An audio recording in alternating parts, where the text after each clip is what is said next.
Remember when Dodge walked out of NASCAR back in 2012, won the championship, dropped the mic, and just left?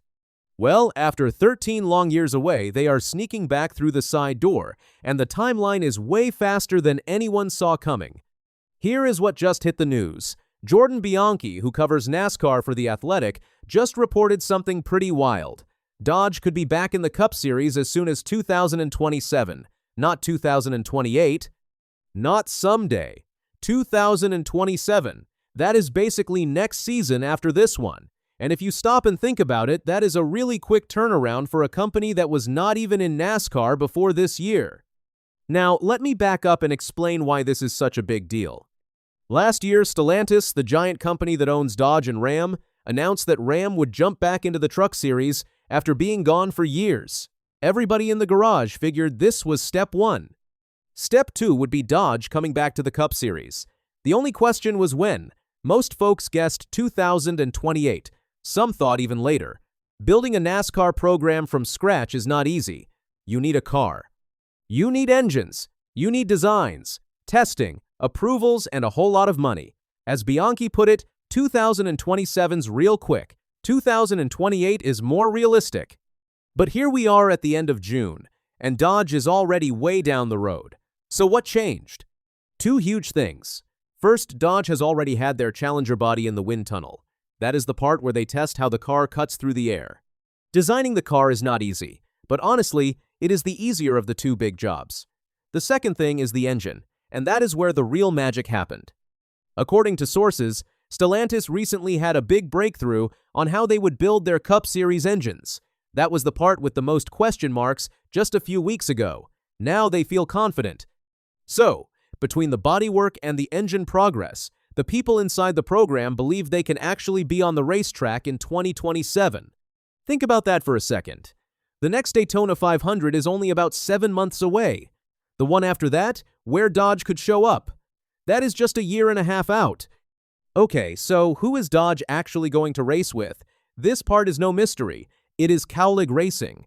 And there is a really interesting story behind that choice. Right now, Kaulig runs 5 full-time Ram trucks. That partnership was not random. When Kaulig signed up with Ram, part of the whole deal was that whenever Dodge came back to the Cup Series, Kaulig would be the flagship team, their main squeeze. Why? Because Kaulig was stuck in a tough spot with Chevy. They were way down the totem pole. Hendrick Motorsports, Trackhouse, Spire, Richard Childress Racing, all of those teams were ahead of Kaulig in the Chevy pecking order. If you want to win in NASCAR, you need to be one of the top 2 or 3 teams for your manufacturer. Kaulig was not, and they were not going to get there, so they made a smart move. They shut down their Xfinity program, jumped to Ram in trucks, and started building towards something bigger. Here is another reason this all works. Kaulig owns 2 charters. In NASCAR, a charter is basically a golden ticket. It guarantees your team a starting spot in all 36 points races. That includes the big ones like the Daytona 500, the Coca-Cola 600, and the Brickyard 400. Sometimes, more cars show up to those races than there are spots available, and teams without a charter get sent home. That is a terrible look for a brand new manufacturer trying to make a splash. By teaming up with Kaulig, Dodge skips that headache completely. Now, you might be wondering, why not just create a brand new team with brand new charters? Well, NASCAR is not really going to add more charters. There is a way to bump it from 36 to 40 in the rules, but a lot would have to fall into place, and most people do not think it is happening. And the big teams that already have charters like Joe Gibbs Racing, 2311, Penske, and Hendrick are locked into deals with Toyota, Chevy, and Ford. They are not going anywhere. So a new manufacturer like Dodge has to find a mid-pack team to partner with. Kaulig fits the bill perfectly.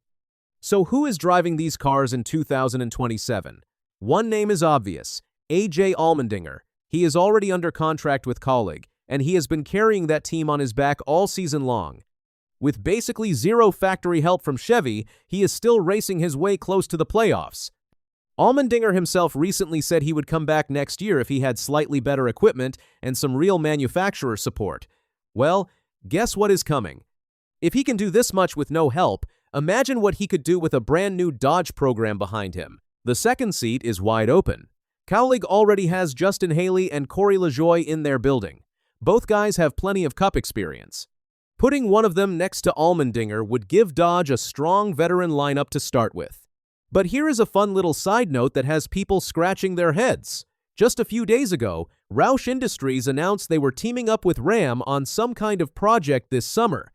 Now, Roush does a million different things, and this might have nothing to do with RFK Racing at all. But the timing is awfully strange. Could another mid-pack Cup team end up running Dodges too? Nobody knows yet, but it is a juicy question. Now, should we slow down the hype train just a little? Probably. The Ram truck program is in its first year, and honestly, it has not been amazing. Kaulig started the season using older, used trucks while they built new ones. None of their trucks have won a race yet. None of them are in the playoff picture. Brendan Queen and Justin Haley both grabbed top 10s at San Diego recently, which was nice, but overall the team is still finding its feet.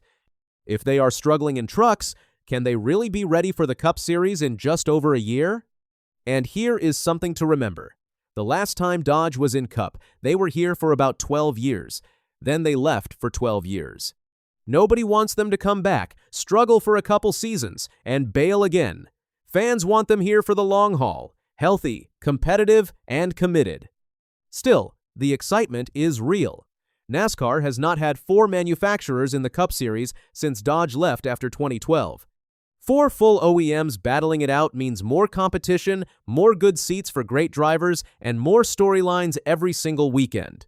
And let us not forget that when Dodge left, they did it as champions. Brad Keselowski and Team Penske won the title in their final season. They walked away on top. So where does that leave Chevy in all of this? In a tougher spot than they probably want to be. They already lost Kaulig to Ram in trucks. Now they are about to lose Kaulig in Cup 2. AJ Allmendinger, one of their most consistent drivers, is likely walking out the door. Their pool of solid mid-pack teams just got smaller, and Toyota and Ford get to sit back and watch Chevy lose pieces. Nothing is official yet. Things could still slide to 2028, but as Bianchi laid out, 2027 is now the real target, and the confidence inside Dodge keeps growing. After 13 years away, the Dodge Challenger is coming back to NASCAR, and it is coming back fast. And here is the part that really stings if you are sitting inside the Chevy camp right now. Once Dodge plants its flag with Kaulig, every mid-pack Chevy team is going to start asking the same question. Are we better off staying or jumping ship to the new kid that actually wants us? Dodge is not coming back to fight for 20th place. They are coming back to win, and they will throw real money and real engineering at whoever rides with them. Meanwhile, Toyota has Joe Gibbs and 2311 locked in, Ford has Penske and RFK locked in, and Chevy has Hendrick at the top, but everything underneath is starting to look shaky.